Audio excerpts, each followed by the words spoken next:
Hello, everybody. We're here on another episode. Hi, Marcus. How are you?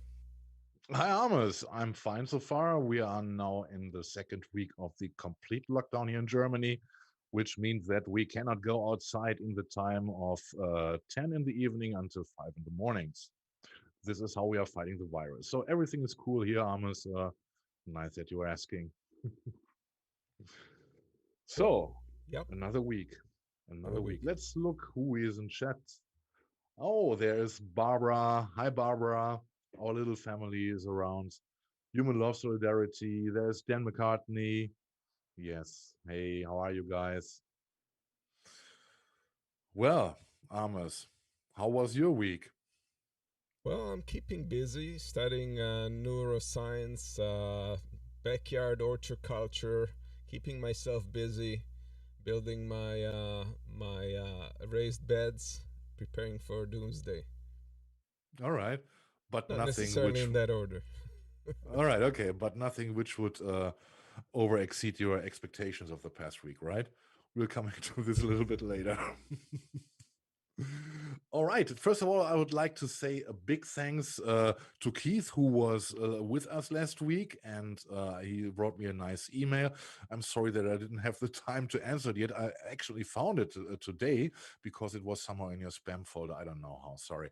And I hope you will join us later. Maybe everyone else, who's interested in our video discussion is welcome to join us. And Amos, tell us a little bit more. What do we need? So we need to be able to, first of all, mute the. You gotta mute the YouTube, otherwise you will be hearing it out of sequence a minute after we've spoken to you.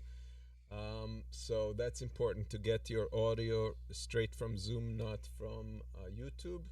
Hopefully you have headphones so we don't hear feedback from our voices feeding to your speakers and back into your mic.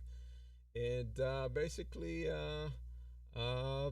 we once you enter, you'll be in the waiting room, and we'll let you in at the first opportunity to discuss things with you. So feel free to join us. Those who are watching on Facebook, please be aware all of this, the chat and our and everything's being done through YouTube. So that is currently where our home is. We don't know if that's going to change, but at the moment, that's our main outlet for interaction. And well, we're working on other things, but we'll keep you posted when things change.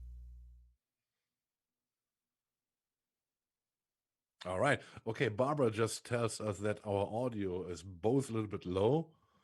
I pump it up. I hope it is better now.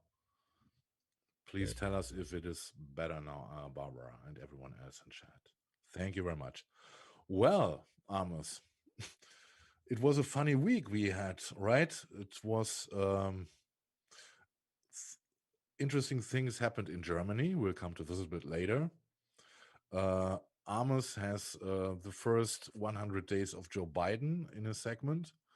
And well, I was not overwhelmed by the performance of the so-called progressive Democrats, especially with their statements in the in this week.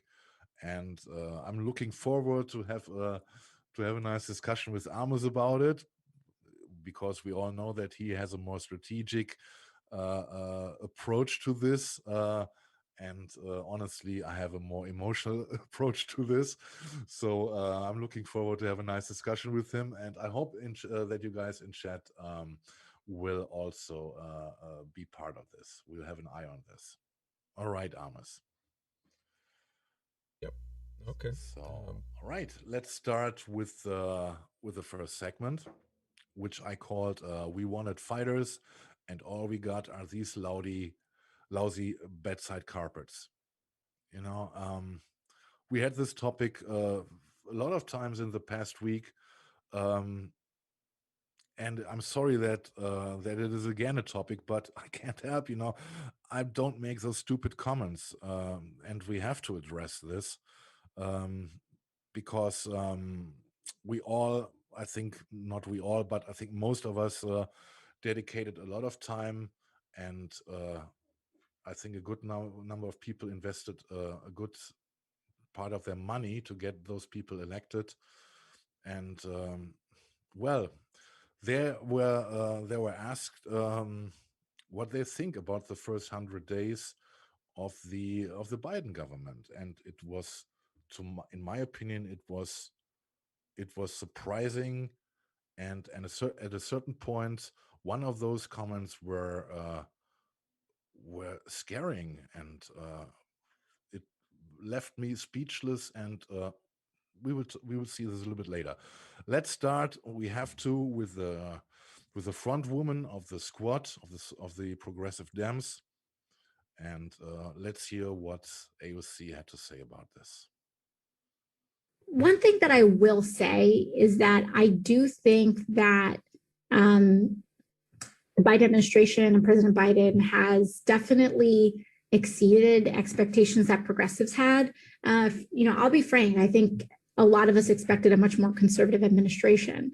And I think that his, not only what has ultimately come out, but the active invitation and willingness and collaboration with progressives in his first 100 days, or almost 100 days, has been very impressive. And so while there are there are areas where there are just plain areas of disagreement, I think that the actual conduct of the administration has absolutely been in good faith, but not just in good faith, but active incorporation of progressive legislation, and also for those of us individually. I can at least say that there has been a lot of openness and willingness and flexibility in incorporating many of our goals, requests, demands, etc. And I think that it has been to the benefit of the. Yeah, let's cut this here. Well, you heard when she said that Joe Biden exceeded the expectations of the progressives. Honestly, I don't know any progressive thinking person who is of the same opinion. This is ridiculous. Nobody who thinks progressives can share this view. If you see what they did accomplish, which is nearly nothing, they got crumbs from the table. But when it was about the meat on the table, $15 minimum wages, Medicare for all, there was nothing to hear. Let's move forward and let us see what Pramila Jayapal had to say, which was, which made me choose her for the card, because it was ridiculous. Let's please play it, Amos. Let's move on to President Biden and how he's doing. One of your fellow progressives in the House, Alexandria Ocasio-Cortez, says that he's exceeded her expectations and expectations for progressives. Do you agree? I do. I think that this has been a really interesting time for us to see how the progressive movement at large, all the progressive voters, young voters, voters of color that came out and turned out for the president in November, helping us to win the White House, the Senate, and the House, and the pandemic and the way in which it has just really shined such a bright light on all the inequalities that have existed. I think President Biden has risen to the moment, and I really do give him an A in what he's done so far. It's been bold, it's been progressive, it's been what the country needs. He hasn't shied away from it, he has leaned into it, and we're hoping that the same continues to happen as we go through the process to pass the Jobs and Families Plan. Well, I have no words for this, where she has a big smiling face and she gives him an A, and I don't understand this. If you look at her campaign page, and I did this yesterday, where she was promoting Medicare for all, and this is a quote now. It's time for a healthcare system that is focused on patients, not profits, a system that recognizes healthcare is a right, not a privilege for the wealthy. We must ensure that everyone in our country has comprehensive quality healthcare, no matter their income, race, gender, or zip code. It's time for Medicare for all. And well, if you look at the Wall Street Journal, that they are coming up with that some Democrats should expect disappointments when it comes to the prescription prices for drugs, which was a very, very important part, and it's cut, or it seems to be cut, and and she is. This was one of her most important points she was campaigning with, And if you read the article here, the White House isn't expected to include a measure aimed at lowering the price of prescription drugs in its coming anti-poverty package, according to people familiar with the matter, in an omission likely to disappoint top Democrats on Capitol Hill. Well, okay, people familiar with the matter is always discussable. But it goes on, but disagreements among Democrats about how to use the savings generated by drug pricing negotiations has complicated its path forward. While Democrat leaders like Mrs. Pelosi indicated they want to put the money towards reducing costs for people getting healthcare through ACA, other Democrats have proposed using it to expand eligibility for Medicare. Well, they could not agree where the money goes, and okay, so we cancel all the crap and let's not talk about it anymore. Let's throw it overboard. And Pramila Jayapal is fine with it. She gives an A. And if you're not a progressive thinking person, if you are the average Joe, who is not mostly interested in politics, of course, if you compare it with Trump and the atrocities in his time, of course, Biden has exceeded expectations, but none of the progressives, and the bar was already so low. I'm sorry, how could he not exceed the expectations? But from a progressive point of view, it is bullshit. I remember then when he was campaigning, in every campaign, in every race, the few he had, or on TV, he was clearly saying, it is time for a $15 minimum wage. I don't know how many times he did it. I think it was Jimmy Dore or someone else who did a video out of it in the past days. It goes for minutes, and he's repeating the line $15 minimum wage. It's canceled, and these are the things which would have been progressive, if you give the people the $15 minimum wage. You don't need to bullshit them with crumbs from the table, as Joe Biden did, when he was bragging about the new money is coming for families with children. There he made his example, how much the families would save at that time. I think it was about $2,800 to $2,400, about that. If you would give the people a decent minimum wage, the people could decide themselves what to do with it, and they maybe would have got a chance to raise up out of the level they are, when they see they have an opportunity maybe to save money, to lay something back for college and stuff, but you get crumbs, you keep the people still under stress. It is just enough to survive, or hardly to survive, but it's not enough, to get out of this, to get to another standard of living. And you cannot call yourself a progressive and celebrate this, knowing that this means only little for people, while you are not willing for any reasons, I don't know why, to fight for the big things, and we are seeing this, and this was really shocking. We are seeing now Cori Bush, which was on CNN, and her answer gave a deep, deep look inside what's going on with the progressives, in my opinion. Please show the video, Amos.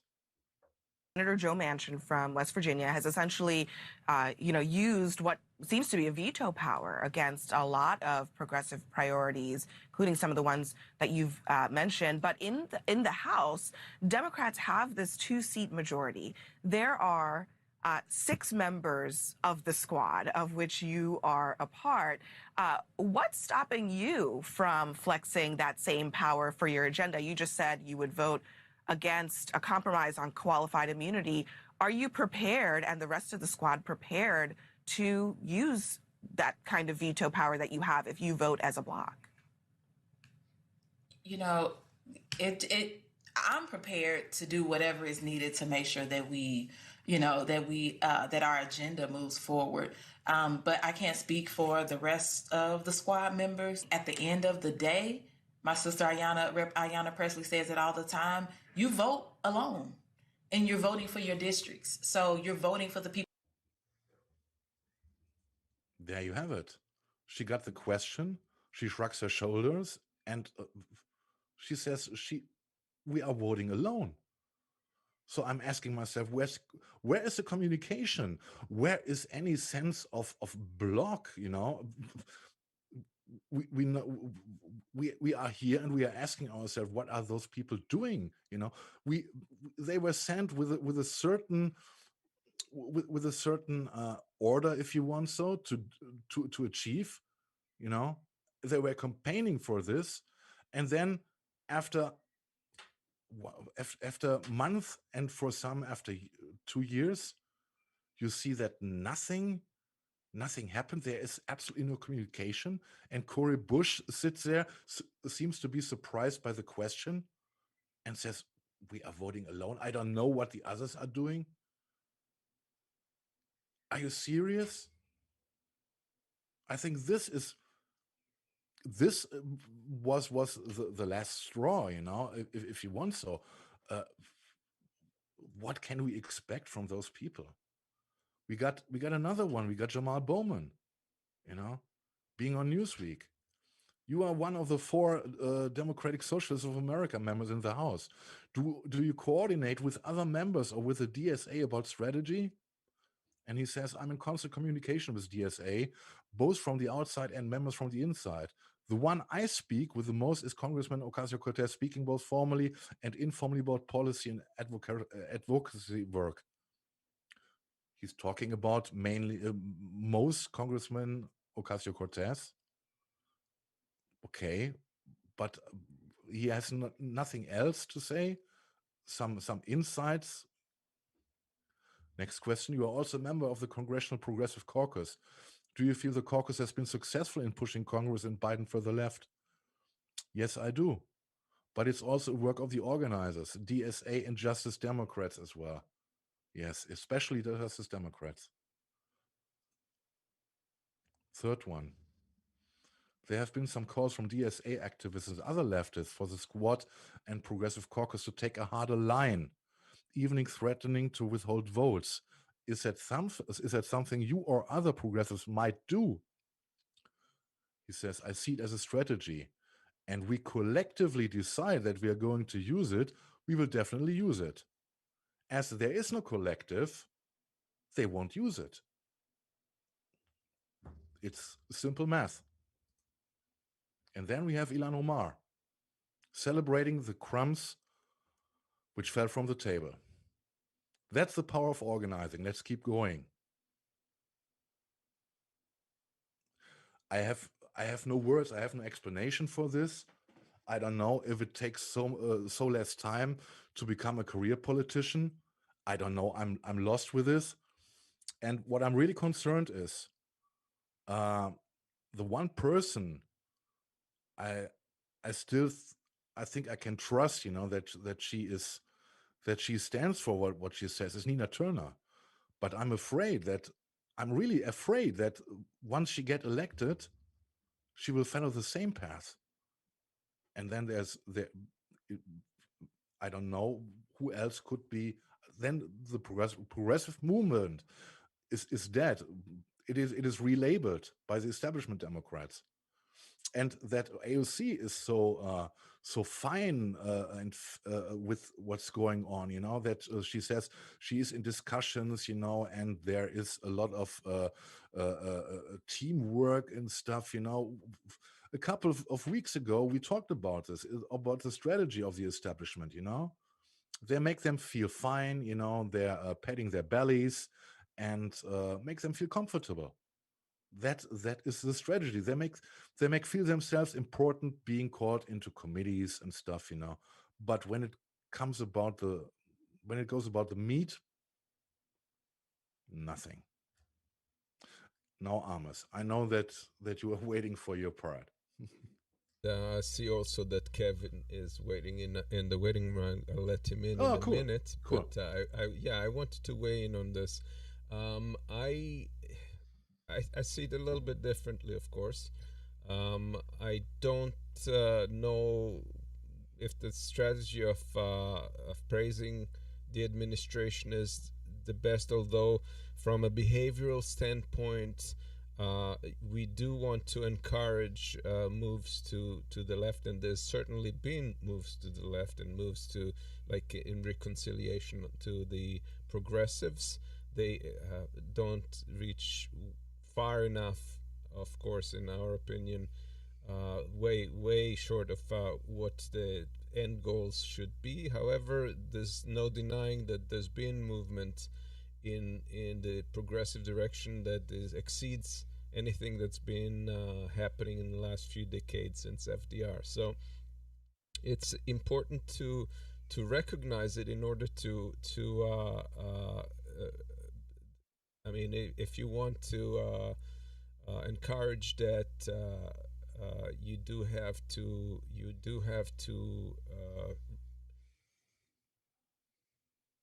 encourage it. Basically, if you start by attacking once they do make certain positions that are progressives, then you lose that goodwill. So at this point of the game, I think the goodwill is the most important, because what Biden is doing is picking off the low-hanging fruit in order to set up his agenda, set up his legacy. And although we're not, I mean, he's short of anything. In every aspect, he's short of what our positions are. If you're looking at the college free, only 2 free years, forgiveness of debts only in certain situations. Every single thing that he's picked is kind of limited. However, it is in the right direction, and you can't ignore the fact that there is like the bigger picture of where things are in terms of the general population. And if you don't bring along the general population, even if you use up your power, your relative power and influence at this point, it could hurt things in the long run and boomerang. So I think the fact that the majority of the population does support the types of measures that Biden has done, and they're far from socialist, and therefore cannot be criticized as such by Republicans. Is that something that I'm going to cover later on? The frustration of the Republicans is that they cannot paint Biden as a socialist and attack him that manner. That is going in favor of progressives as well, because down the line the public is going to be much more open to wider reforms and changes when they see that what's been done is on the whole progress in the right direction. The other thing I wanted to say regarding the coordination is, yes, I agree that it is not a good idea not to have a strategy, not to have a coalition, even though they have a progressive. They do have a progressive caucus, but not to have a strategy is certainly stupid. You could achieve much more if you do have a strategy. However, you have to remember the other the conservatives in the Democratic Party, Sinema and Manchin, do not have a coalition.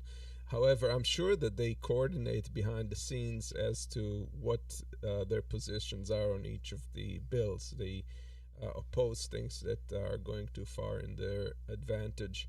And the same goes to progressive. I mean, they hold the same kind of leverage, even with one or two people out of the crowd of progressives, without having to form a bloc. So let's not forget that it's not the end of the world, but they will need to have a strategy going forwards to when we're done with the low-hanging fruit and we're tackling things where Democrats will have to be pushed to do things that they're not keen on doing, and uncomfortable things that may be a little more questionable to the general, where the public opinion is not yet completely formed or is slightly leaning against certain things. That's where the strategy is going to have to play. So I hope they get their shit together before too long. Let me admit Keith here. Let's see here. Okay. I hope that we have a better connection this time. Keith, can you hear us? Yes, I can. There's Keith. Hi. Can you hear me? Yes, we can hear you. I think we got the technical issues worked out this time. No, it's perfect. You look great. The light is great. Your audio is fine. And wow, cool. Yeah. And I have things muted. Yeah. How are you, Keith? Good to see you guys. Good to see you too. I'm fine. Just been a typical week for me. Which means? I don't know. But I put a story on my website for people to read. I'm going to write a novel. All right. That's how my progressive message is out, sort of. Okay. Okay. I'm heavy on the environmental side and so on. All right. Maybe we can share this. And I said earlier in the program. Yeah, I'll put the link in the text. Okay. Cool. Wonderful. This is what I wanted to ask. Yeah, I'll put the link in the text. But I won't do it till the end of the show. People gotta be watching this; they can't be going anywhere else. So I don't want to stick it up there right now. All right. Anyway, so good to see you guys. So did you hearing you talk about lamenting about our politicians? Yes, please. And I think I just put something in the chat about politicians that in America we only have one kind. Like AOC, we expect her to be something. But it comes to me that where would she have learned to be anything than what she is? Because a lot of people can say the right things. Bernie was great at saying the right things. He was a little slow in the follow through too. And so it seems to be a kind of a disease, and maybe we should think of her more as a victim than a perpetrator. Just an idea. Oh, you are right. I see this similar, but I think in Bernie the case is a bit different because Bernie, it showed that Bernie is not a fighter. It's not a puncher, and but the so-called squad or the Justice Democrats guys there, they were campaigning to be as warriors, as fighters for what's important for the people, and this is why. I cannot understand those statements. I know that if you look at it in an objective view, that of course Biden is an improvement to Trump, and of course he exceeded the expectations what this concerns. But as a progressive warrior, improvement to Trump. But I'm sorry. in crumbs. Satan would be an improvement to Trump. Yes, okay, but from a progressive side, it is ridiculous to come with this, and it is worrying that it seems that there is no communication and no block building, and I don't know. What do you think, Keith? Well, it's just it's the core of the Democratic Party that's controlling things. It's an established party, and if you get into it, you're absorbed by the machinery of it. So to me, see, I don't personally, I don't see that we need radical change, and I don't see that either party in America has what it takes to do that. Now, some European parties, I think, may. You know far more about that than I do, so you can tell us. But at least you've got some like more. I mean, we've got a Democratic Party that is where the Republican Party was 20 years ago, and our Republican Party is just about where Nazi Germany was like 70 years ago. So or 80 years ago, however long that mess was. But it's in America, the established thing is kind of here to stay until it doesn't work anymore. I'm not seeing that. America's not really wanting change or even desiring it, and I wish it did. I mean, I want something different, but I'm just not seeing it.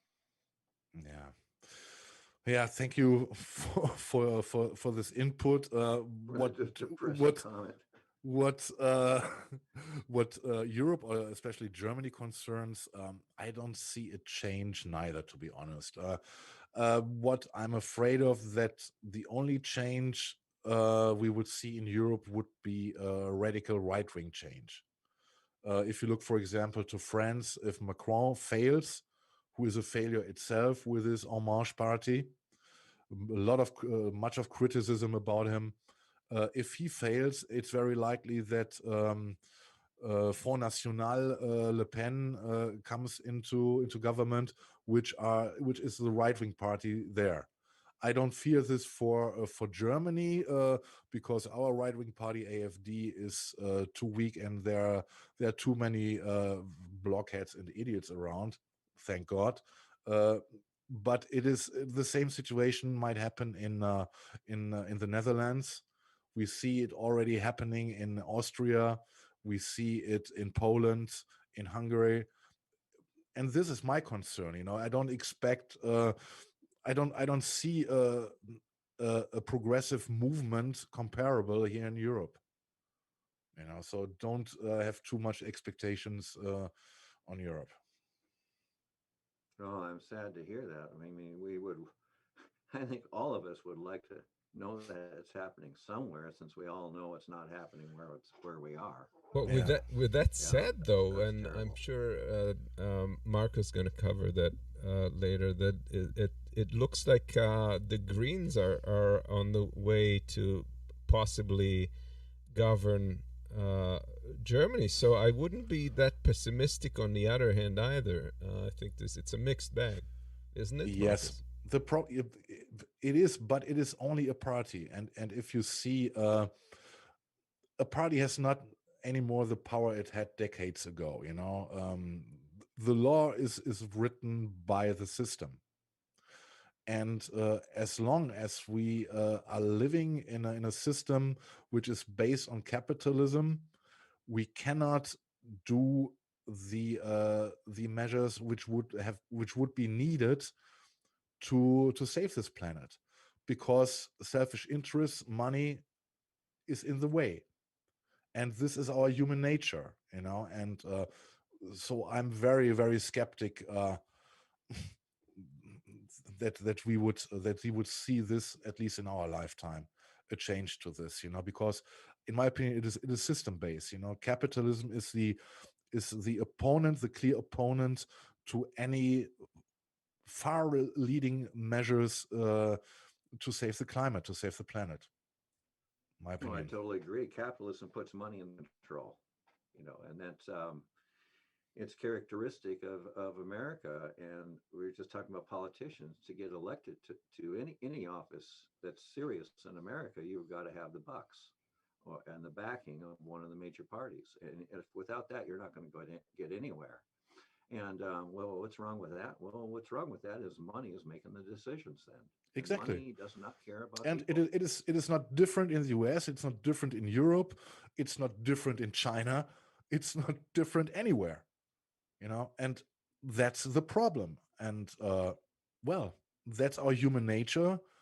As I always say, we did not learn much from our history for thousands of years, because we are still running in the same strange mechanism, with greed. And yeah, and it it is, I know it's naive, but if we would really care for each other, everything would be granted for everyone. It would be enough food everywhere. Food is produced enough. Look at what food waste we have, how much food we are throwing away. There is enough food for everyone, starting with that. And we would need every kind of food in the future, when we see what's coming. And I see a bitter future. And it's strange that that now the video here, while we are talking, for technical reasons, is all black. I did not want to be so depressive, but if you see the things, and make the math, well, you don't see much ways how to get out of the situation. It's difficult. Yeah. You described it as human nature, and I prefer to say culture, because people can be different. And in rare situations, people have been different, small cultures here and there. But, because if you say it's our human nature, that means we're never going to change. And No, you we yourself won't. are saying that, well, but in generations and after enough time goes by, if we survive, let's sing a song, then culture could change. I mean, personally, I've been lucky in my life. I've been had enough to eat for the last few decades anyway. That all my needs been met. I can afford to be a nice guy. I mean, Yeah. some of the nicest people I've ever met in my life have been really rich. They can afford to be very nice. Yeah. But there's a point to what I just said, where if you have enough to, if your needs are satisfied, you can start thinking about, what life's mean, especially if you understand that you're going to die. That's really important too. So you put the things together, where your needs are met and you're going to die. And when you want to, then, trying to get as much for yourself in the meantime doesn't make a lot of sense. You know what? It's more like you want to be. You know what Yeah, makes go you ahead. rich in the end? It's when I think when the end comes near, then you are a rich person if you can look back on all the happy moments you had in your life, and not on your bank account or your big house or your big cars and stuff. That's the only thing which counts. My granddad always used to say, the last shirt has no pockets. That's it. That's good. Yeah. Yeah. All right. I think we should go over now and leave this dramatic scene, Amos.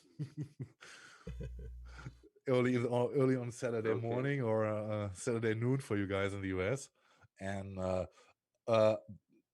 do you want to add anything, Amos, or do you want to start with I think with we your should 100 move days? on. Yeah, I think we should move to the next segment. All right.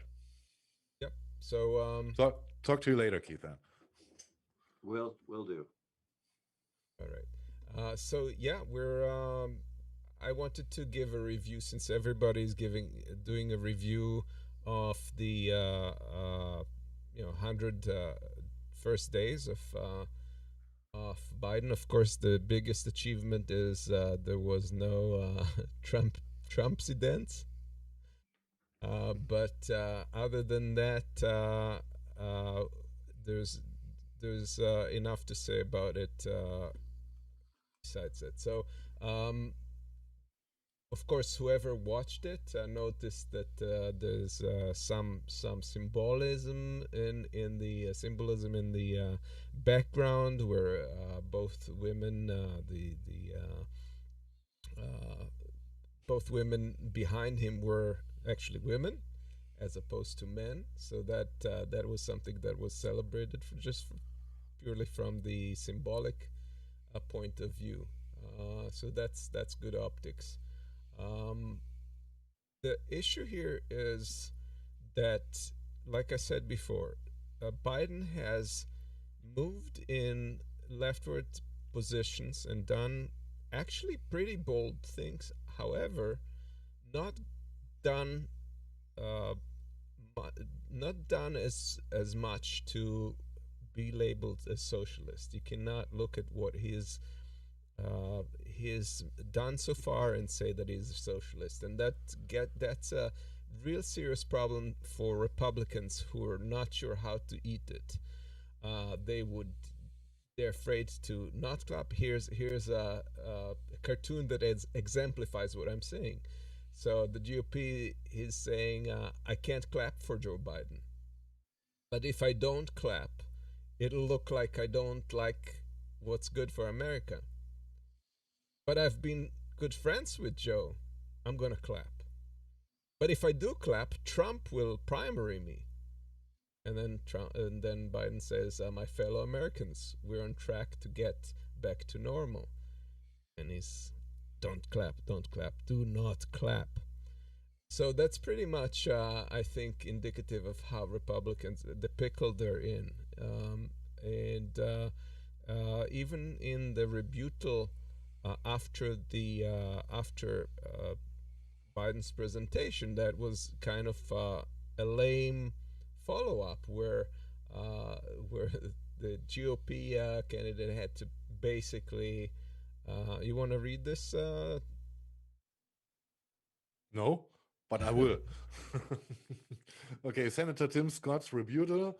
I realize my rebuttal makes the GOP look pro-child poverty, pro-racism in our nation's police departments, anti-lifting up of Americans in crisis from the crippling pandemic they've suffered through these past months, and certainly comes across as violently hypocritical after the past 4 years of Republican control.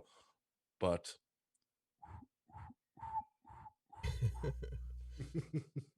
so yeah, crickets are chirping. That is very, very much where they stand. So why does he look like he look like Alfred Hitchcock? So basically, I think the issue here is that is exactly that the public supports, even among Republicans, they support these measures on a broad sense. They support the family leave. They support the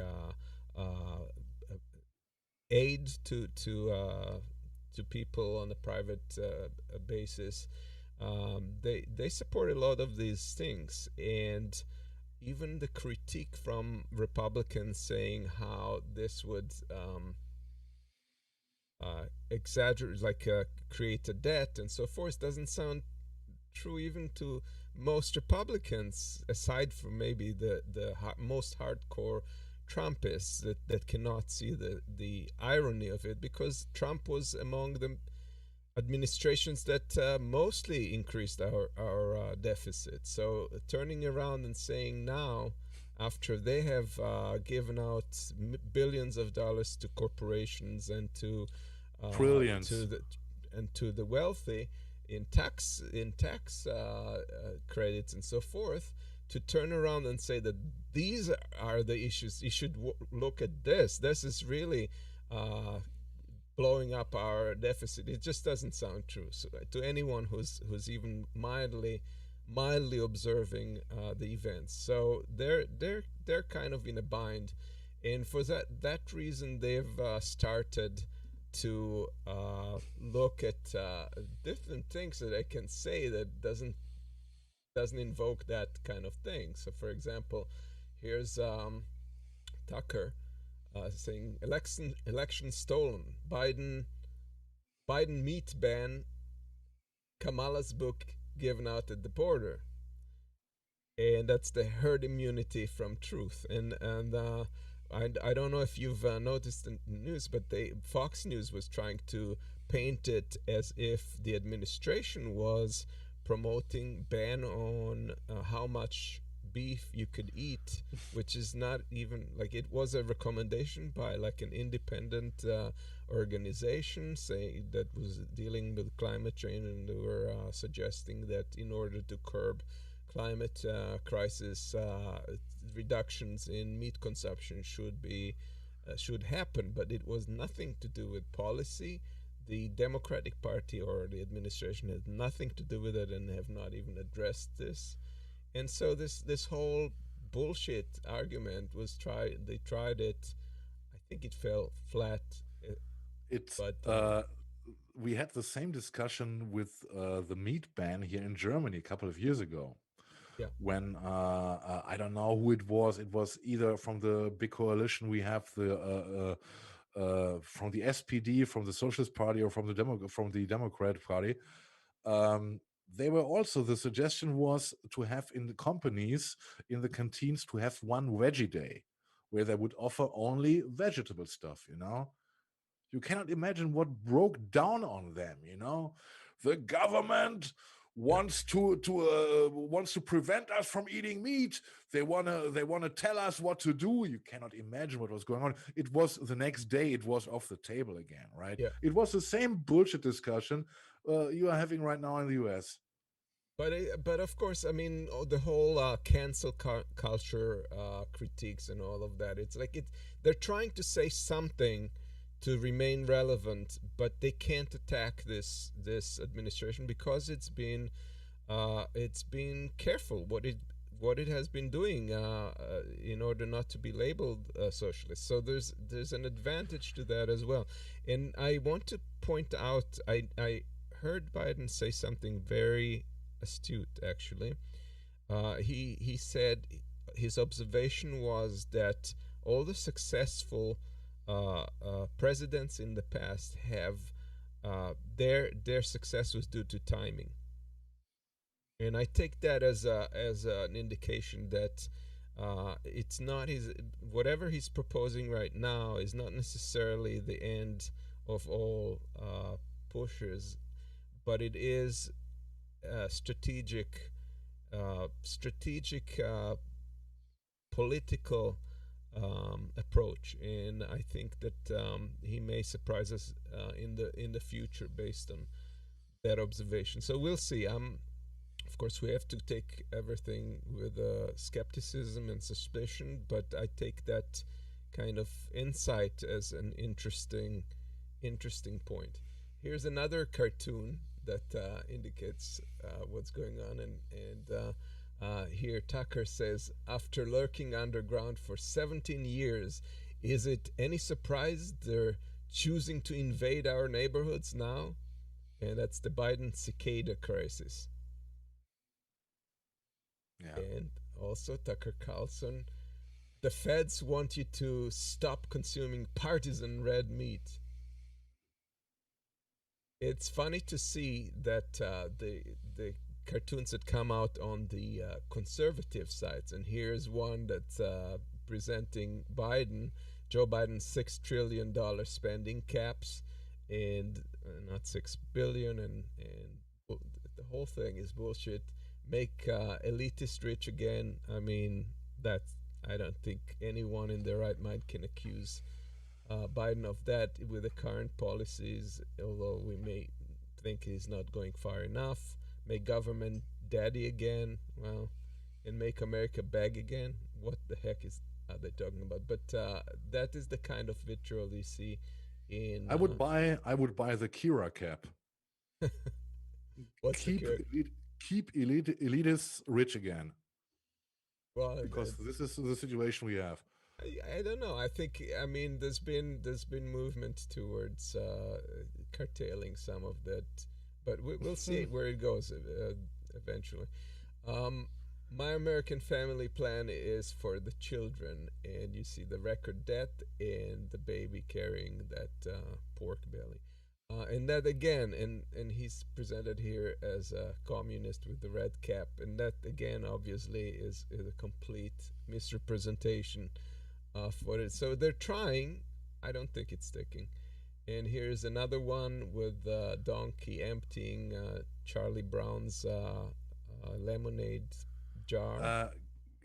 Can we talk a second about the cartoon we just had? Sure. Because it's ridiculous, you know, the big pig, exactly this one.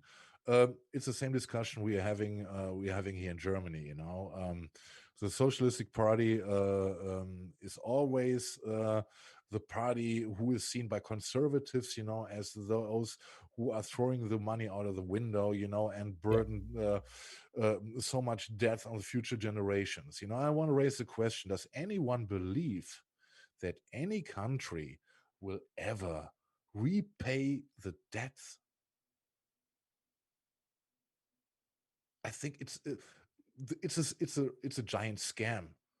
Nobody ever will pay back those huge amounts of money. It's you know, it's stupid.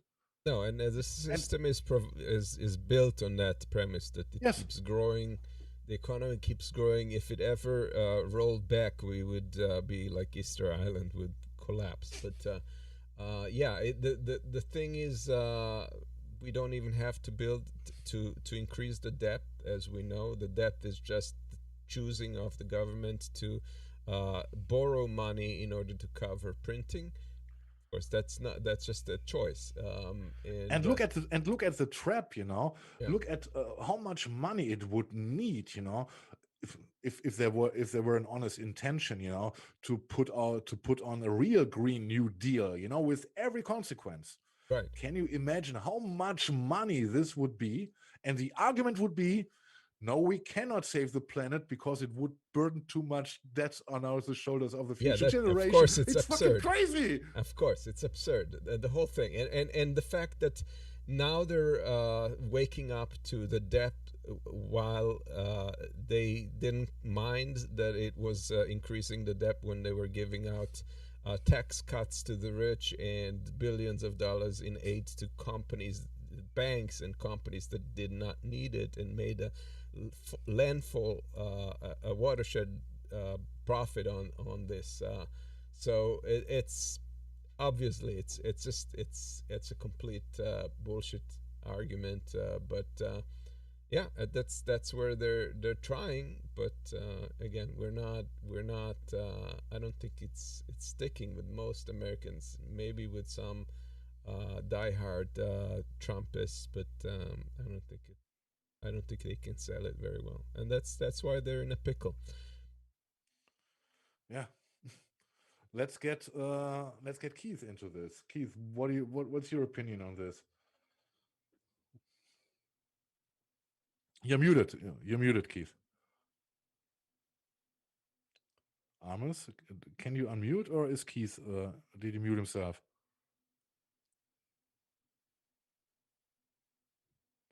I cannot hear you, Amos. Yeah. Keith, there you are. Can you say something? No, he's muted. I can see this in the icon. His mic is muted. Keith? Hello, Keith? I don't know how. There you are. There you are. There we go. All right. Good. Oh, I know. I'm sorry. I was don't have a strong opinion on what you're just talking about. Drifted a little bit because I was talking to Jilly Love in the chat. Yeah. And we were talking about some news that came out Thursday with Biden, where he the Biden administration wants to ban menthol cigarettes, and so it's. They are banned in Germany since beginning of this year. You can't get any menthol cigarette. Yes, and to my knowledge, it is because of health reasons. Because it seems there were studies that smokers of menthol cigarettes inhale harder than normal average smokers. I don't know if this is the truth. I don't know. I was never a menthol cigarette smoker, so I didn't care much. But I know for fact it is not available here anymore in Germany. That's crazy. It's only been around for 50 years. That's I don't smoke them myself. I quit smoking many years ago. I decided I wanted to live a little longer and be a little healthier. So it was a choice, but it was a choice, and I think people should have that choice. Yeah. It doesn't seem to be something that really warrants, to me, government intervention. So Yeah.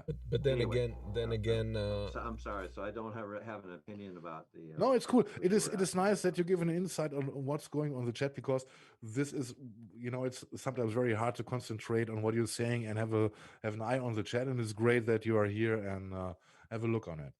I do have a problem with the idea Thank you. that Well, that's exactly what happened. Yeah. I do have Amos, an go on. issue. I do have an issue with the idea that this propagated that Americans should have the freedom to hurt themselves. So I don't know if that's I mean it sounds I agree kind with of that. wrong to me, and I don't know if I agree with that. Yeah. But I find it strange that menthol is suddenly dangerous. How they could Right. suddenly find that out as being super dangerous, and maybe it is. Okay, so maybe I have to be enlightened. No, But it's not. It's also, not that it's if they're suddenly. making the decision, who's to say what's dangerous and what's not? That's the question. If we can agree on something definitely harmful, don't let a person do it. But who's to make that call? And then it gets into games of power. So and then that makes me chuckle and say, hey, hell, that's funny, menthol cigarettes, haha. But there's a bigger issue there, and who's exercising the power and why. Yeah. So Yeah, I know where you're coming from. Yeah, I totally agree that people are not smart enough. Yeah. You're right. So. Okay. Well, let's have a look to Germany. And we had the situation that the Friday for Future campaign, the youth activist and other campaigns went to the German High Court because they were not happy with our government and their plans they had to zero the emissions until 2050, which we all know is a date which is out of where everything is already partly underwater. It's much too late. But in the end, the situation in Germany is that the government agreed to the Paris Climate Accord, and following did not much to get it on the way, and they are talking about the politicians from the government. They were talking about, we can take this into more consideration in 2030ish, in those years, and then we can put things on the way, and of course these activists were not happy with these response, and so they went to High Court and sued the government. And it was a surprise that the German High Court ruled in favor of the young activists.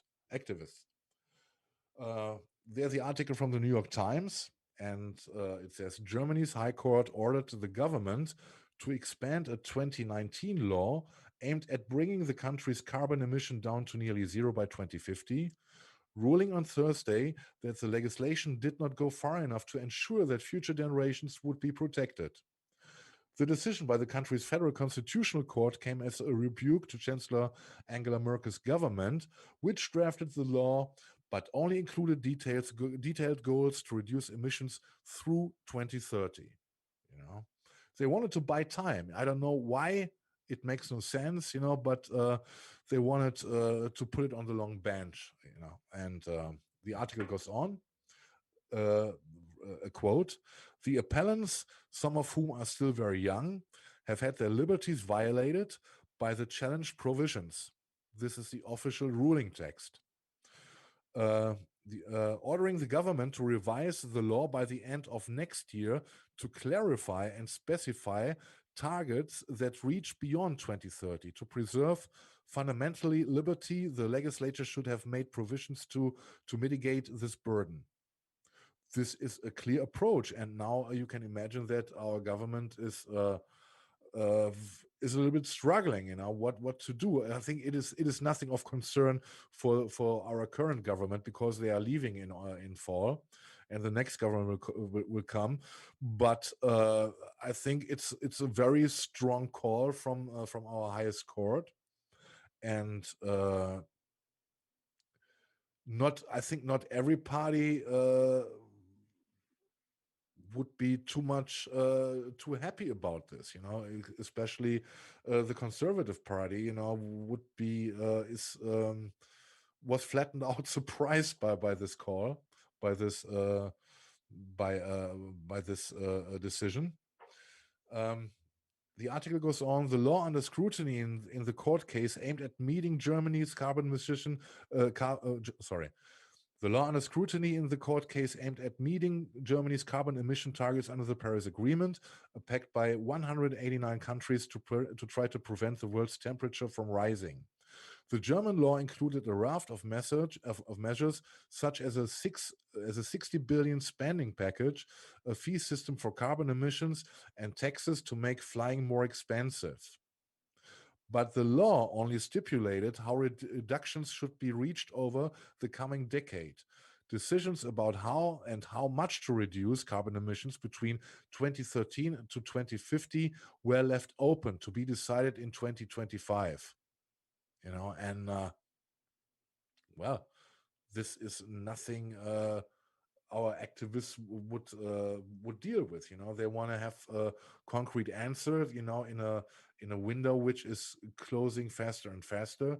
And I know that we are only Germany. We are only, in comparison, a small middle country. We don't have much effect what worldwide's happened.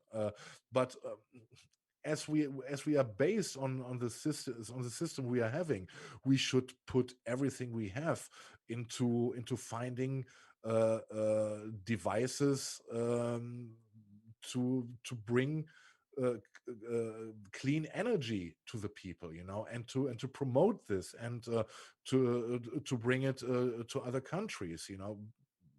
There is no other way, and this is why the people were so unhappy with the government's decision, to wait until 2025 and then see where we are and how we go on. And this is exactly the perspective on the things which our market liberal party has, the FDP. They are saying, let's wait and sit it out.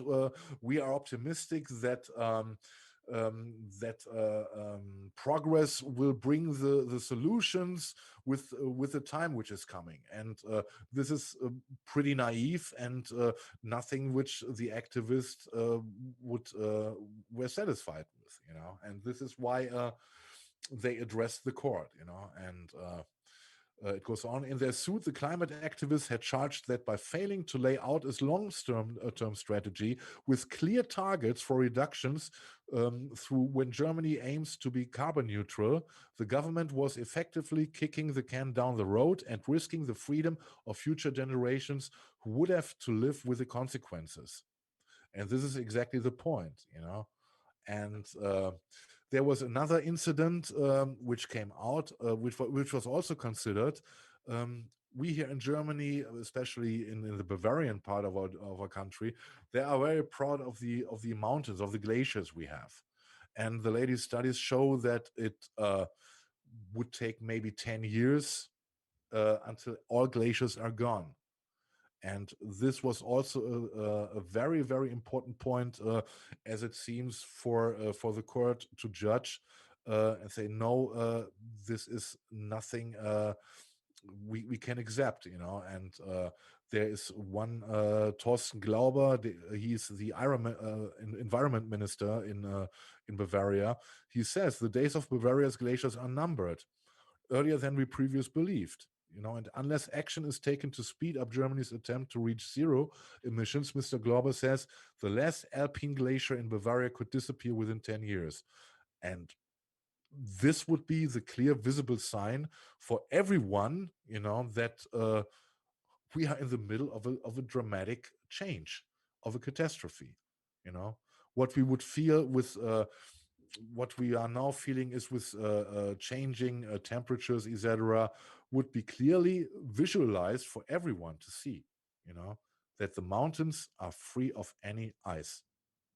And I'm quite happy that the court ruled this way, though I'm not so optimistic that it would make any change.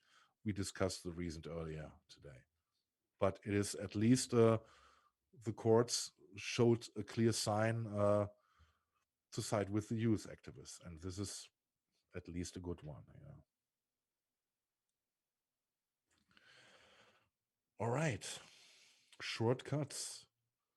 Yeah, you want to talk? Yeah, we have to talk about India. Absolutely horrible what's going on there.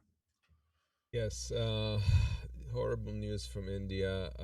As you see, the states that were most infected by COVID are the more so the western parts of India, but I don't think you can isolate it. It's going all the way up to the northern border, and though we don't have yet the full picture in Pakistan because of their situation and with their healthcare, I think it's going to be even worse.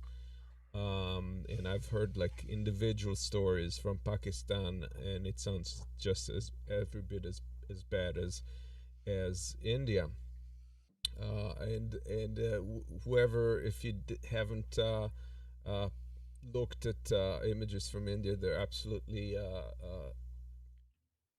they're horrific. There's pyres of bodies that they're burning on in public squares and so forth to get rid of the bodies. They cannot cremate them fast enough, so they're basically piling bodies on top of bodies and burning them. This is how it looks from above. Just look at that. And they are running out of wood for the pyres also. Yes, it's to parts, that scale where it's that by itself is becoming an issue.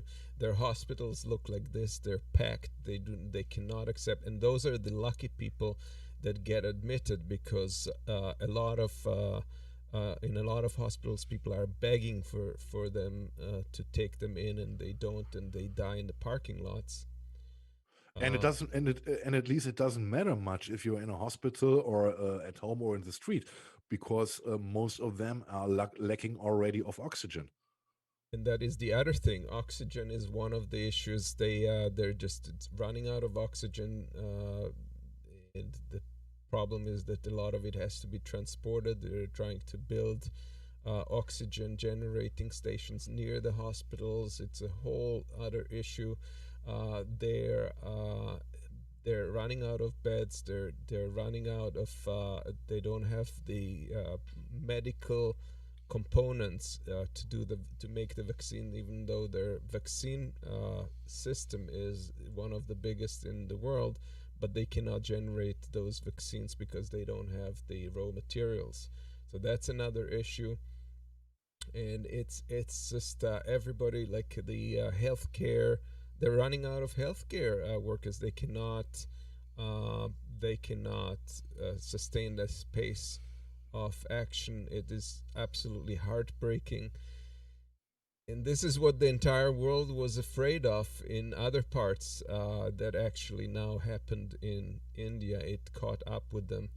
And for anybody, the government is trying to say that is not them. There's of course state and local and national governments. It is clearly, though, the fact that the national government, and this is coming from someone, we don't have any gripes or any reason to say this, but it is quite obvious that the government has a big role in the fact that it was that all of this happened. They're trying to shift the blame and say that the that it all happened because the public's compliance shrank after they felt more safe, after there was a reduction in numbers a couple of months back, and that backfired. But the fact of the matter is that the government has continuously sent signals that the worst is over, how well India has dealt with the crisis. They have not interfered with big rallies, political rallies in 3 of the states. There were elections, and they not only didn't interfere, but they held huge rallies of their own, and their response is that they did not want to interfere. They could not interfere based on the constitution. They could not interfere with elections, which is a bullshit argument, because there's ways to have done this like this country has without interfering with the basic rights to for elections, and they've not done that. So they have failed their country on every level, and it's sad to see, and it's sad to see that they will probably get away with it because of the corruption in India. And that's, to me, that's just a real human tragedy. I think that their politicians should bear the consequences for it, and not be let get away with it. Markus, any thoughts? The thing is, if you look at other countries, which are sitting on their vaccines, this also includes in part Germany, and think it would be enough, to vaccine their own population, and keeping other countries in second row could break our neck, because if we give this virus a chance to mutate or to develop, it won't stop at frontiers. So it's ridiculous, and and again, look how we are handling the corona crisis. Can we expect, and all the obstacles in Germany? We have a lot of conservative politicians from the CDU, from Angela Merkel's party, who were in obscure deals with mass producing companies, and they made profits on their own. They put the money in their own pockets, though they are not allowed to by restrictions because the office they have. Big scandals here, and it sees and it shows in every way, the greed, the money making within. We don't have the virus under control. I hope we can get it when it expands or develops or mutates like we're seeing in Brazil. It's getting more and more difficult, and as I said, by seeing how we are handling the corona crisis, does anyone really think we can handle the climate crisis, the climate catastrophe?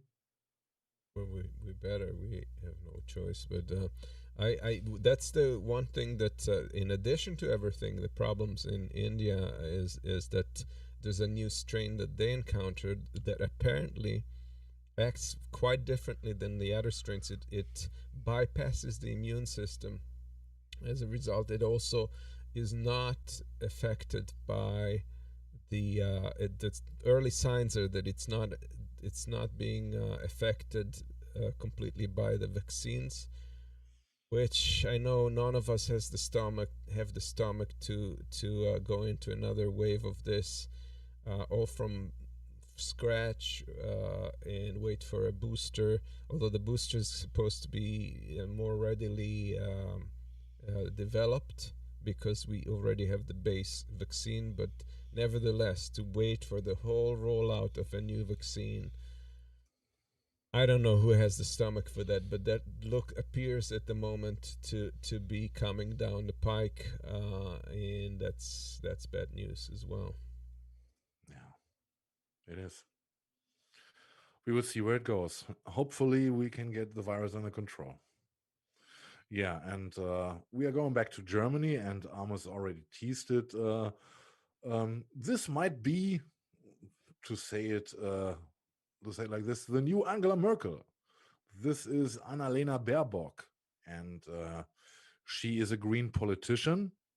And in the past week, 2 weeks ago, she was elected to be the candidate in fall. You know, when we have our big elections, when it comes to see who's following up Angela Merkel in office. And the situation now in Germany is because of the handling of the coronavirus and the scandals around it, with ministers involved in the dubious mask deals, etc.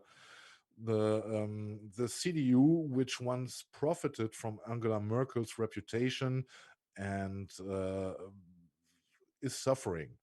They're lost, I think, about more than 10% over the past month, or over the past half a year, about that. And it doesn't look good for them. They had also problems to find a candidate for the chancellorship themselves. It went over weeks. It was dirty. It was terrible to see, and it showed that everyone is only thinking of himself. The handling of the coronavirus was only secondary in this moment. It threw a very, very bad light on the Conservative Party. And on the other hand, the Green Party, they, without any noise, they came up with two candidates. The other one was Robert Habeck, and they agreed. They sat together and they agreed, okay, who is going to do this?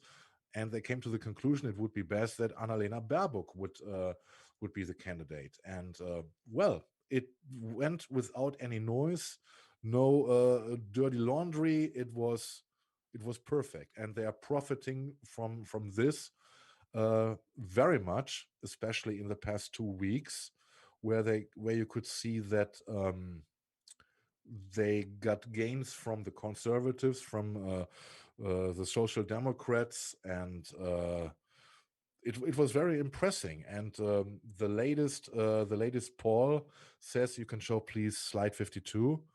You can see that the Green Party is now the leading party with a very thin majority of 0%. But if the election was today, we can say we would have, for the first time in Germany, a Green Party Bundeschancellor. And if I look at the conservatives, the Social Democrats, the market liberals, or the left party, not to speak about the AfD, the right wingers, I think, yeah, it would be a good choice. I don't know if this would help to prevent the worst, but at least it would not be the CDU SPD coalition anymore. And if you look at Annalena Baerbock for what she stands, she is absolutely, she has a strong stance on foreign policy. She has a clear opinion on Russia, China, and the USA, which is very important. She has absolutely no experience in holding an office because she's only 40 years old. But I think the majority in Germany sees this as a chance, to get away from the same old we had for about 16 years of Angela Merkel in office. The people are tired, and they wanna feel a fresh air, and they also see that we cannot go on like we did, and they don't see that there are any serious ideas or plans coming from the other parties, and so more and more decide to try it with the Green Party. As I say, it is only a momentary thing what we are talking about. A lot of can change. You know how fast things can change. A lot can change within the coming month until end of September when we have the elections. But if you see, here is a survey, a poll from who wins the election 2021. It says in the corner. And there you see there is a likelihood of 59% that Annalena Baerbock from the Green Party would become the new Chancellor of Germany, you know, with all careful distance, you know. But this is, I think it looks very, very good. You know, if you see the conservative candidate Armin Laschet, who is in his own party is disputed, harshly disputed. A lot of CDU voters wanted to have someone else, the Bavarian Minister President Söder, and they are very unhappy. And maybe this could bring a change, that we would have the first Green Chancellor here. And when it comes to the person of Annalena Baerbock, she is described to be very targeted on, very concentrated on targets. She knows her stuff. She is very, very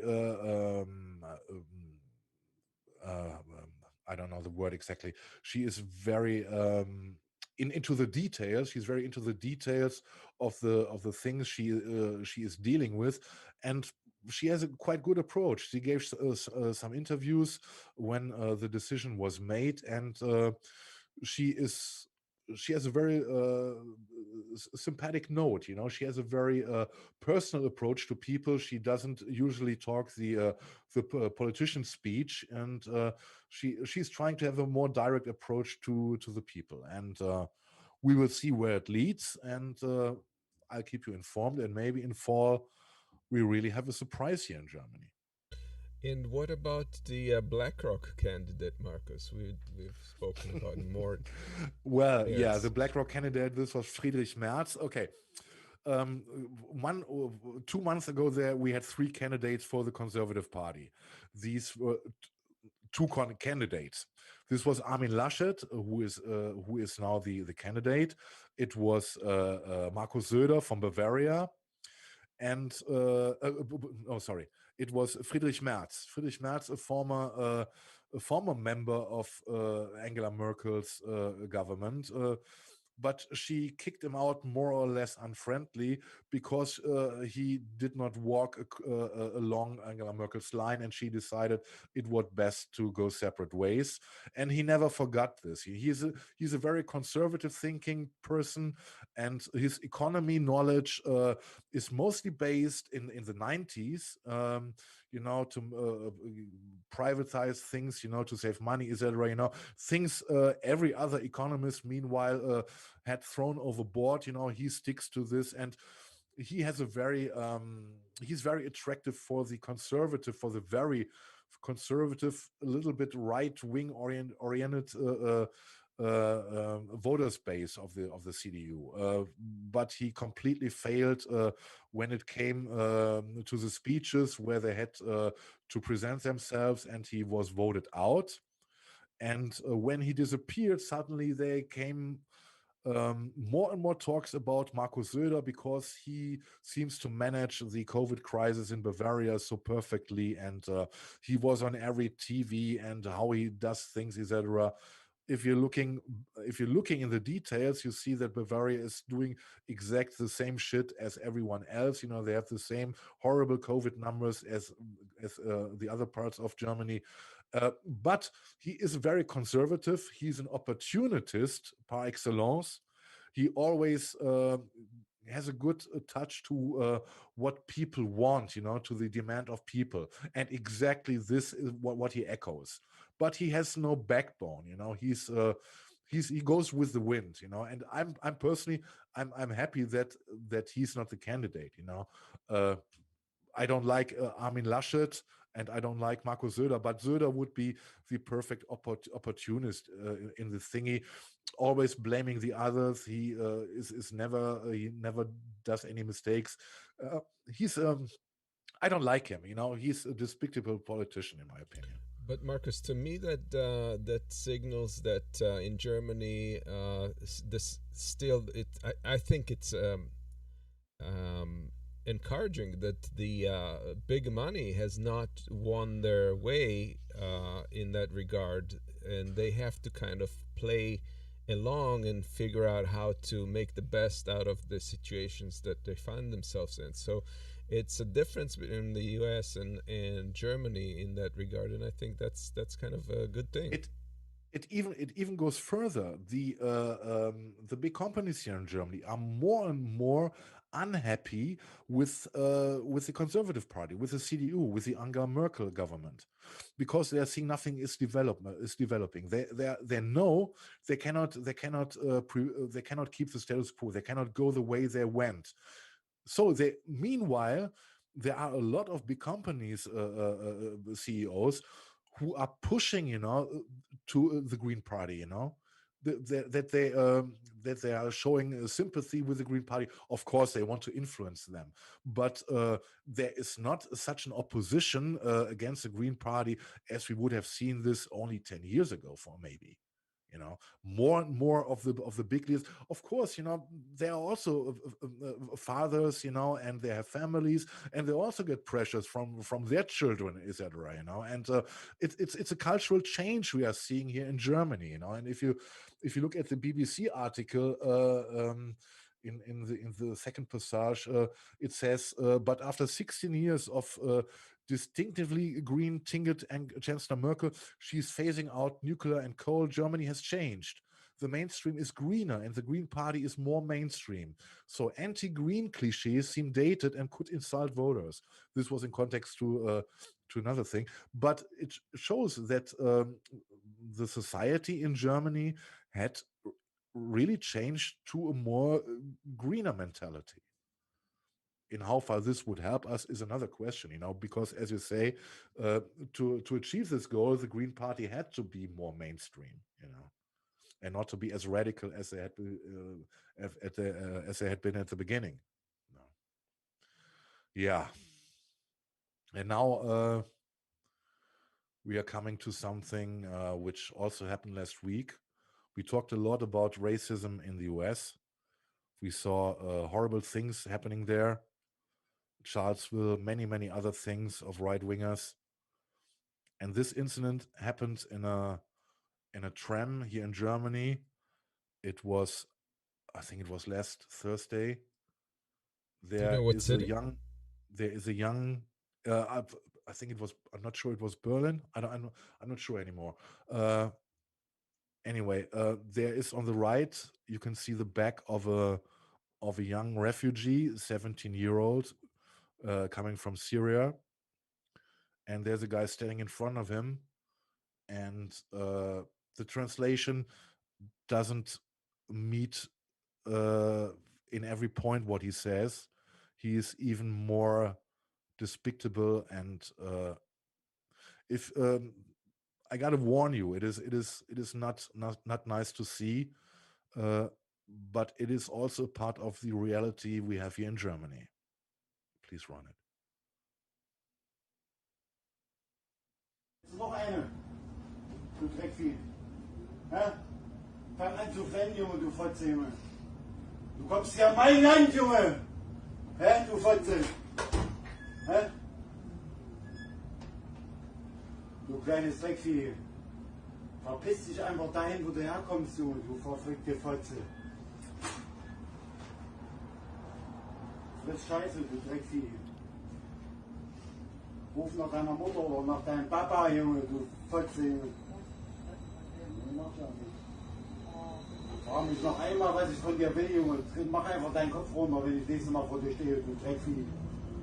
Verstehst du das? Ja, mach einfach nächstes Mal deinen Schädel runter, du Fotze, Junge.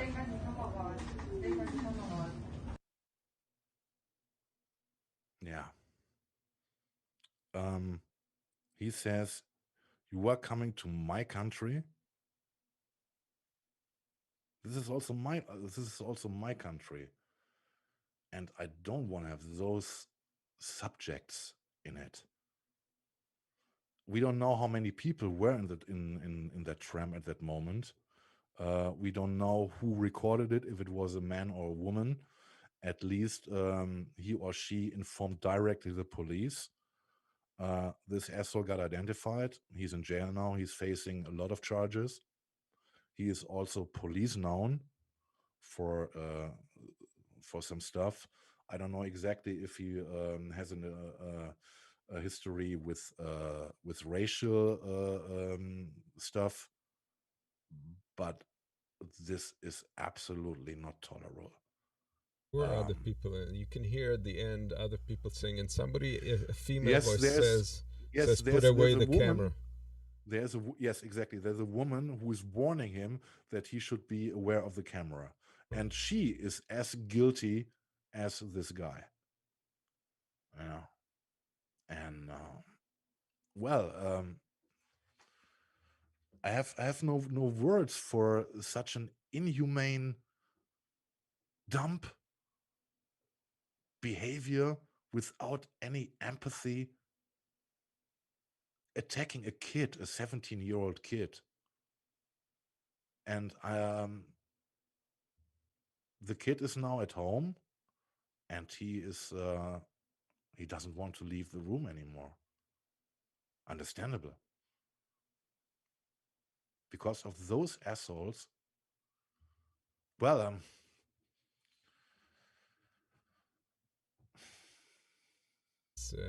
it's hard to watch. You could, I'm sure we have people like that here as well. You know, I know. It is not an American problem. It is not. It is a problem of humanity. Right. Yeah. That's it. And well. Do we know anything about who this guy was? He's identified. He is called Christian. We only know the first letter of his last name, B. Christian B. And he is in arrest now, and he was not set free. He was directly put in jail. No, there was no. I don't know how do you call it if you put money to get someone free. Bail. Yeah. He had no chance to get bailed out. And I hope that there are a lot of people in this jail who know the story, and maybe in a dark corner. Well, I'm revengeful. I gotta admit this. I don't know how I would react if I was in this train. I don't think no excuse for this at all. Zero. But no. When these things happen, I kind of like to know what the story is. Is he unemployed? Does the wife leave him? You know, It is said that he has occasionally work. More is not because it is fresh. We will see what when it goes to court. You know, we will get more information. But the police they're only giving the basic facts out at the moment. Yeah, because a lot of these things are personal issues, and when you get somebody who's really unhappy in life, they got a lot of problems, and I don't give a fuck for his problems. Well, I don't. Everyone has with problems. Everyone has problems. Yeah. Justify this totally attack. So in the end, yeah. I just would like to know what triggers people. That's all. No sympathy for what he's done at all. No, I know. Yeah. I have to address something that Julie said in the chat, and that's she said fucking Israel and USA causing Syrians to flee into these dangerous situations.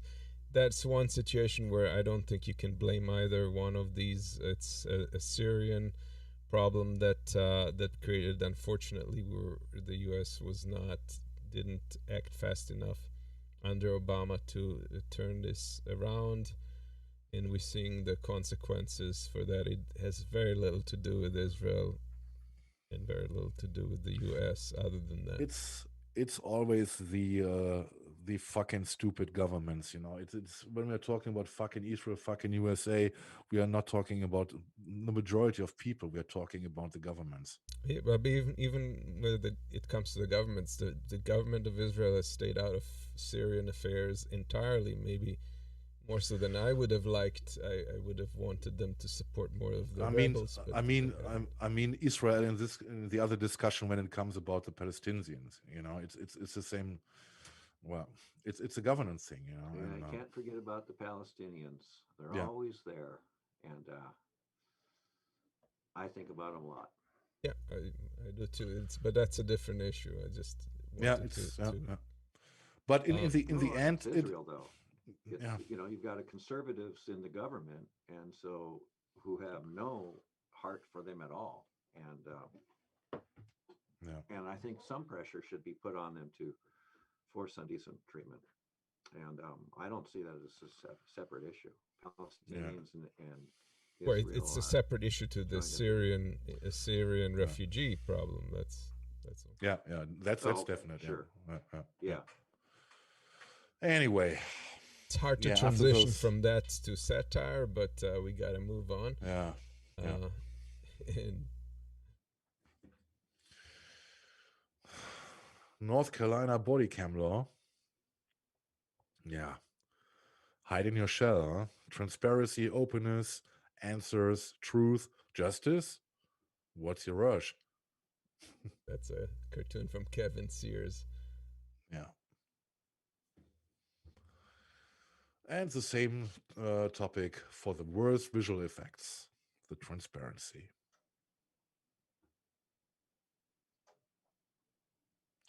This is a good one. Take it over. 5 to 6 liter V8 engine, microchips all over the place, fuel, satellite technology, navigation, cellular technology, blood pressure medication, and herbicides. And the guy that embraces all this technology says, "I don't trust vaccine science." Yeah. And here's another one on the same. I love this one. This is great. Go ahead. Okay. I never built my house of bricks. We don't know anything about the bricks or their long-term side effects. Besides, I don't personally know anyone who's been eaten by a wolf. Yeah. And I have to say, none of us knows the long side effects, but the likelihood of the long side effect matching the downsides of the dangers of Bite of a wolf disease is just that wolf. Yeah, coming to the herd stupidity, which we are seeing a lot also in Germany, everywhere, I guess. Yeah, and then we have the new Sisyphus, right? Yep. Yeah, he's rolling up the virus, and the virus will be rolling down again. This is exactly the lockdown situation we have here in Germany. Yeah. Yeah. Have anything to inoculate against humans? Yeah, the world's asking. Here's the person at the bridge saying, "Do you have any volunteers to row harder?" as the ship is going over the edge of our global climate climate discussions in a nutshell. Sad but true. Yeah. And they don't even wear masks. And here's a guy saying, climate change, ocean pollution, population extinction, forests, landfills, over consuming. We're so trashing this planet. And then the lady says, doing some cool stuff on Mars, though. Baron says, what's that, sarcasm or the lamest straw ever grasped? Yeah. That's one by Joel Pett. Sarcasm. Sarcasm. This cool stuff on Mars is, the stuff on Mars. I mean, we're just bringing our trash there. So how is that cool? Yeah. Well, eventually, yeah. Here's the Afghanistan never-ending Möbius strip, and Biden's opening a spot in the band. And then Rudy Giuliani got unpleasant visitors. The FBI total landscaping. I like this one. You think that he didn't wipe off all of that? I'd be surprised if he didn't like sanitize his computer way before they reached him. He's the prosecutor. He probably expected Amos, this. I would not think this I don't because know that. you know you Yeah. know he booked the total landscaping. He put silly spray hair on his head. You know, I think he he's ran the stupid enough stupid stories about the conspiracy theories, about the insurrections. He might be so blown away with his minds already that he saved it, maybe to present it as a proof, maybe, you know, as that he was right in the end. Yep. He's completely crazy. And here I don't is, think anybody can keep ahead of that stuff. There's no way that you can. If you're up to something, you know, they're going to find it. Yeah. So Well, best hopefully. not to be up to something. yeah. You're going to get And caught. his also his people that collaborate, his business partners are also right now in court. Parnas and that guy, and they're being prosecuted as we speak. One of them already turned against him prior to this, and I think that's going to be part of the indictment of Giuliani. I think he's going to face some hard times. But here is spoken to by the Lady Justice, still up for some trial by combat. Oh, really? Yeah. And this one is, it is not really a joke, in my opinion, right? Right. I really believe that if the political leaders of the world could see their planet from a distance of, let's say, 100,000 miles, their outlook would be fundamentally changed. The all-important border would be invisible, that noisy argument suddenly silenced. Michael Collins. Very true. Yeah. That's a nice thought. Yeah. It's what everyone says who was once in space, you know? Looking down on the planet makes it so vulnerable, and we are caring about frontiers and bullshit. Anyway. Yeah, the shadow of George Floyd. Justice. But then on the other hand, one for me, what's the score? Yeah. Wow. So before we celebrate it too hard, that is the hard reality. We can only celebrate this single case. Period. Right. And here's the police saying, "I labeled my taser. Does that count as police reform?" Yeah. Yeah. Very sad. It is. Guys, I have no uplifting music for you today. I did not find anything fitting, you know, and I hope for next week I have something to go out with. I would like to thank you all for watching, for being with us, for your great discussions in chat. Jilly Love, don't be too upset. We're having discussion, you know.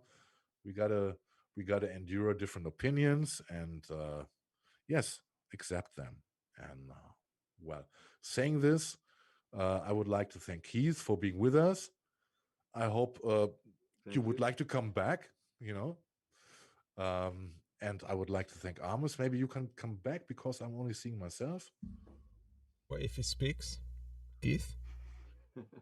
Any last Want thoughts? to see some last lines for the show, Keith? Oh, just it's a great fun to be here. Love you guys, and keep up the good work. You know, you covered some good stuff. I learned a little bit about what's going on in Germany with your environmental issues and your Green Party. You know, that's something I'm interested in. So that's good. And yeah, till next week, I'll be back. I'll try to be anyway. Cool. Knock on wood. We're looking forward to have you, Keith. Well, that's it for today. Amos, come back for the outgo. Yeah, there you are. We don't have like an outro, so yes, we gotta be anticlimactic. I hope more of you guys join us here in the live chat in the future. Keith, don't leave the chat room till after. Oh, And my story. I forgot about that. I got to post that link. Yes, so you guys please, can read please. My story. Yeah, please. Yeah. Yeah. This is just a link to my blog I've had forever. You know, it's a place I rant at. And here we go. Yeah, so whoever wants to lose your shyness, join us here. And whether it's There, it's in you YouTube. disagree with something and you have discussed that, or you want to give your point of view on something, we're here. Also, please share if you like the show, like what we're doing on the show and the discussion and debates. Don't forget to post us on social media. That's how we gain viewerships and widen the circle. So till next week, I hope you guys will do well. I hope things will improve in India and around the world, and let's be hopeful. Yes. Have a great weekend and see you next week. Bye-bye. Bye-bye.